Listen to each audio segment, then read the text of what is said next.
Are you tired of stumbling over your words in your videos? Struggling to maintain eye contact with the camera while delivering your script?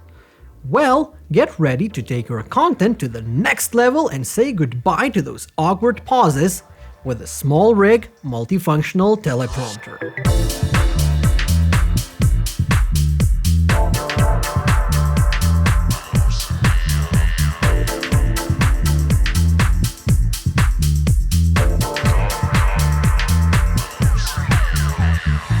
But read this, you already have a teleprompter, you might say, if you were one of those 1600 people who watched the video that I've made a year ago. And you'd be correct. But there is a very good reason why I've decided to shell out 150 euros on a new teleprompter, which is actually less than I paid for the old Kinsey teleprompter, now that I think about it. So without further ado, let's get into the review of SmallRig multifunctional teleprompter.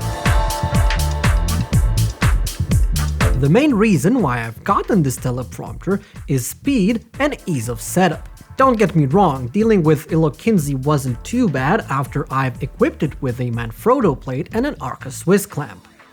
But each time I wanted to do a video, I would have to remove the sled from the camera, put the teleprompter on the tripod, deal with this fiddly cover,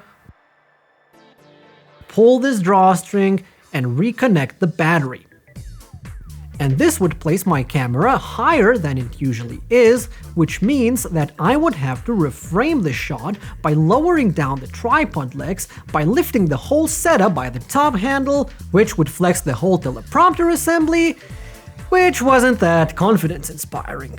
And after I was done with the shoot, I would have to disassemble the whole thing by ripping this Velcro, which isn't properly glued in the first place and feels like it's only a matter of time until it comes undone.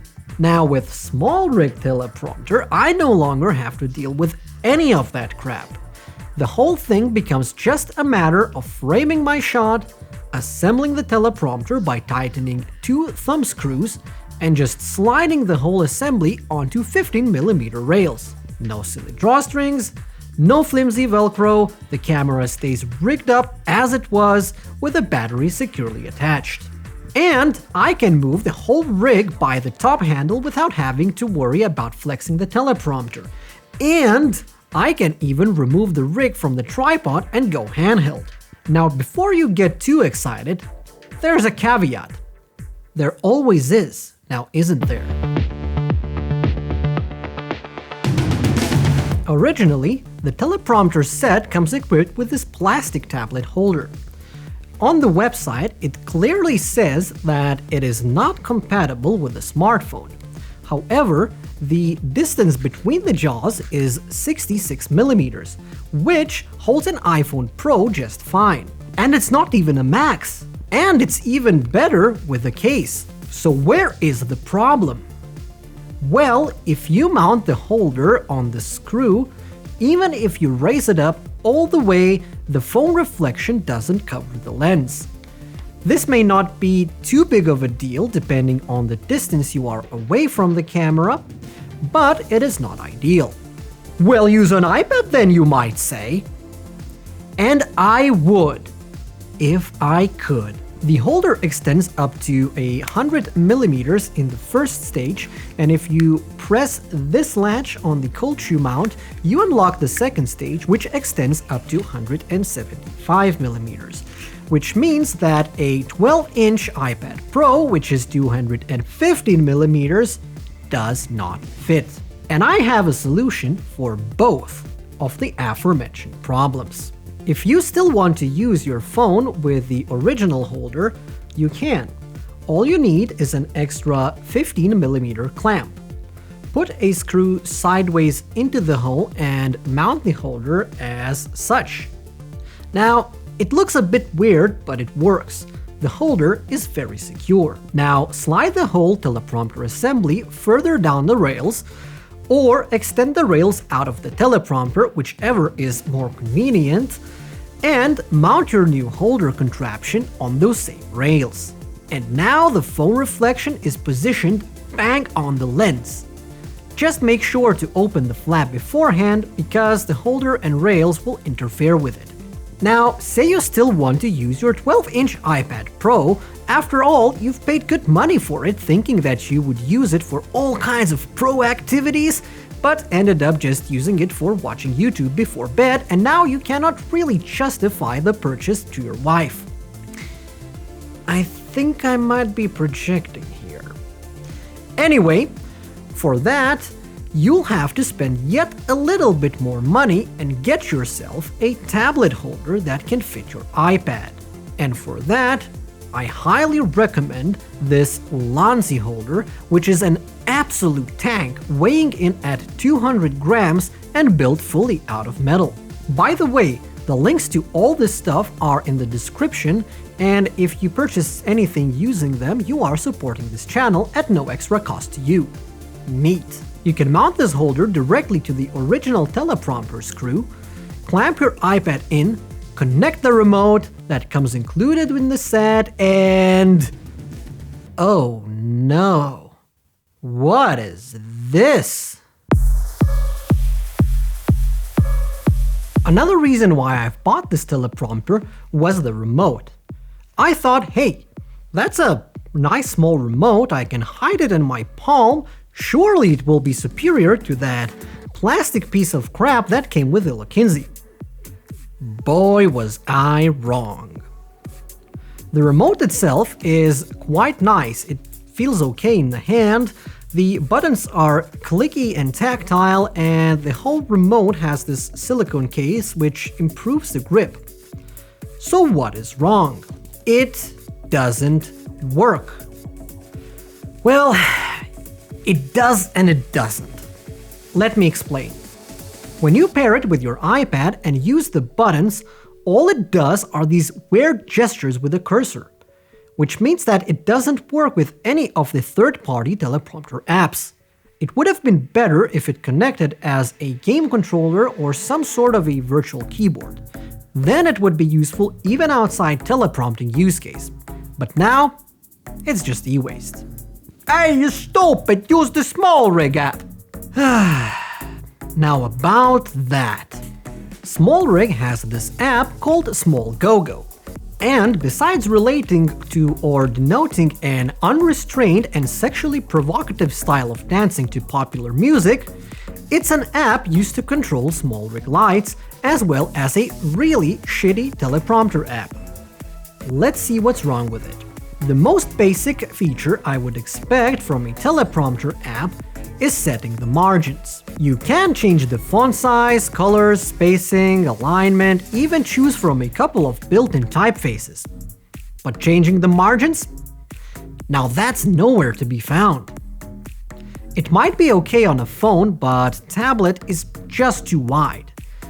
You might be tempted to switch to a floating window, but then the mirror mode is no longer supported. I don't know about you, but even your face exists like if it's for me. Now that joke deserves a like. And if you try to scroll the text manually with your finger, there's no way to scroll it back to the top. The remote does work for a couple of clicks, but the cursor moves to the side, thus minimizing the app. And there's also app's privacy policy, which doesn't seem to be too private after all, but we're not gonna get into that just now. Surprisingly, the Kinsey app that I thought I was going to throw out immediately actually works really well. And I ended up using it for a year, even though I still think that the remote is still crap. If you have any teleprompter app suggestions that are not subscription-based, please leave them in the comments down below. I may, however, have a solution for your remote problem, but you'll have to subscribe for that because there's a video coming up soon. Click subscribe. Now, it may seem that I'm trashing this teleprompter really hard, but that's actually not the case. The build quality is excellent, as expected from SmallRig. The whole unit splits into different parts.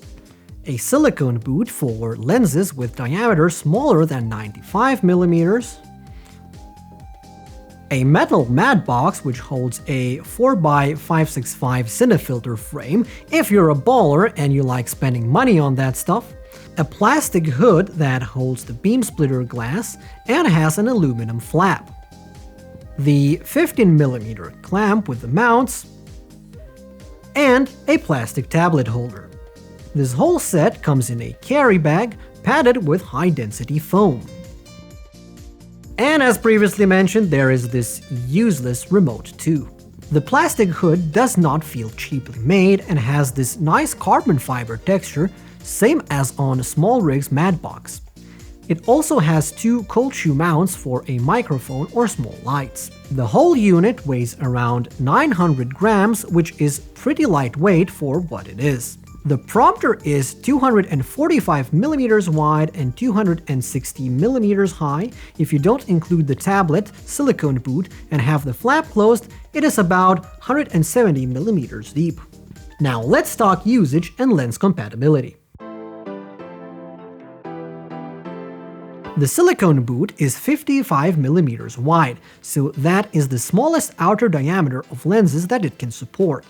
Since it's silicone, it stretches out to support any bigger size of the lenses, and here I'm using this fantastic Lumix f1.8 prime with outer diameter of 72mm. Note that this is the outer diameter and not the filter diameter. Don't confuse those two. I've seen some videos where people complain about the silicone boot and that it's finicky to put on, but I didn't find that to be the case. Just slide it on the lens, no need to try to stretch it or anything.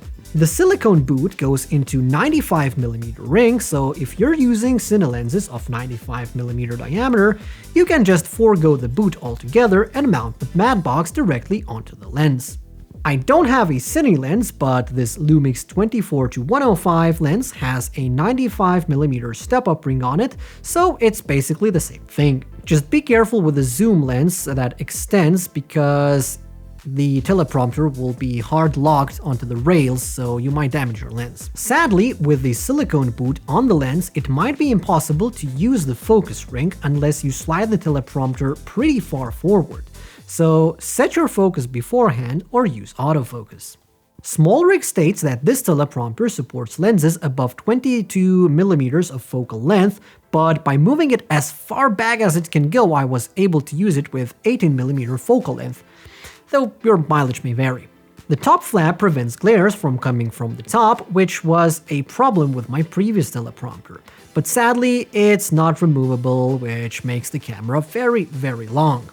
The whole hood can be removed by lifting these side handles, which is an awesome feature if you need to quickly wipe the mirror or do a filter change. Now, how does the beam splitter affect the colors? This is the camera without the teleprompter, and this is the camera with the teleprompter. With, without. With, without. With, without. This is how it looks with the light coming directly onto the mirror, and this is how it looks with Aperture MC shining where the tablet should be. And this is how it looks with the tablet set to full brightness and a white color. If you're interested in any of the gear featured in this video, you can find my affiliate links in the description, which does support my channel. If you've watched this video to the end, don't forget to slap that like button and let me know in the comments how I did and how I can improve. I read all the comments since I don't get too many of them, I'm still a small channel, so please leave a comment for the engagement. And with that said, I'll see you in another video. Whew!